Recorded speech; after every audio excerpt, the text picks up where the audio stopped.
The number one thing that goes wrong in a relationship is when we try and change the other person and we are bent upon the dynamics of the relationship to be what we want them to be.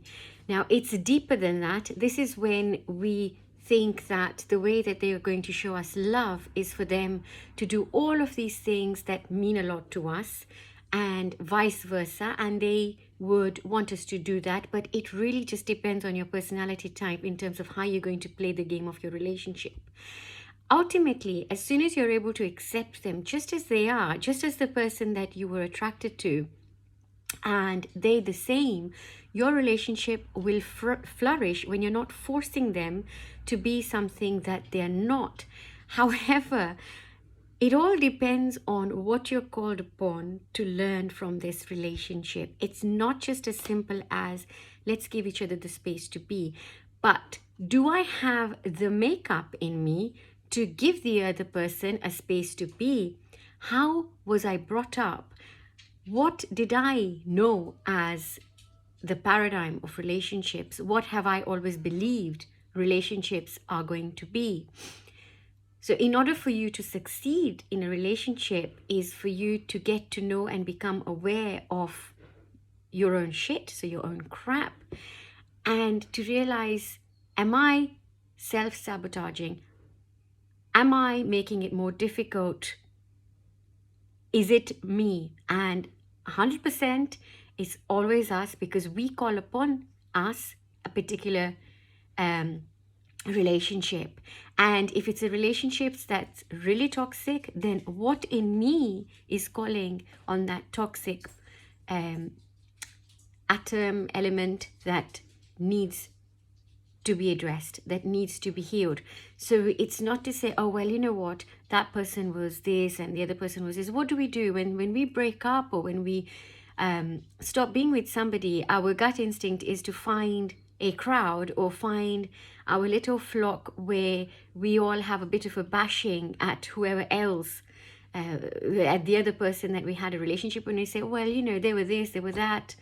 But very rarely will we call upon ourselves to rise to the occasion, to ourselves, and to say, well, actually, what in me brought this? What are the things that I did in the relationship or that I didn't do that called upon this experience? And where has this experience now brought me? Am I better for it? Have I realized the same thing? Or have I rushed into exactly the same dynamic of a relationship with a different person? So it's you're constantly attracted to the same person in a different person, so the same kind of experience all of the time, because there is something inside of you that is a map that's saying to you, this is how it's supposed to be, and that this is how it's supposed to be will come from whatever your experience has been and whatever you have been exposed, whether it's movies, culture, upbringing, whatever you have been exposed to, what love is, what relationships are. And the irony of all of this is that it's a very conceptualized form of what love is. In fact, the greatest love is when you're with somebody else and they can facilitate and hold the space for you to be just as you are without changing each other. And you go through the nuances, you go through your arguments, you go through your fights, but it's not the end of it. You go through it.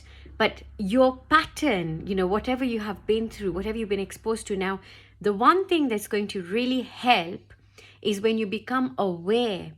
One is you shift the responsibility back to yourself to see what in you has invited this experience to yourself. And two is for you to then try to find the root of that, find out how is it, what in me is calling upon this. And the one tool that I use is doing your timeline. So you're healing your timelines. You're trying to figure out, where did I develop this concept? And this concept so far has not worked for me. So what do?